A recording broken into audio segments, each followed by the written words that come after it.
Hello, today I am going to show you how to save and share a shopping cart internally.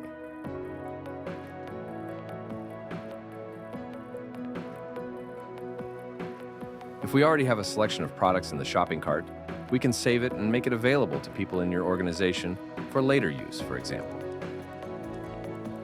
To do this, we go to the bottom of the shopping cart page. We click on the Save Cart button. A field will appear where we enter information to help us find the basket in the future. After filling in the field, we click Save. We go to the top of the page.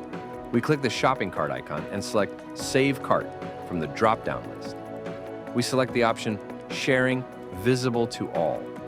Now, other users in the organization can open this shopping cart. We click the Select Action button, then we right-click Read Saved Cart and select Copy Link Address.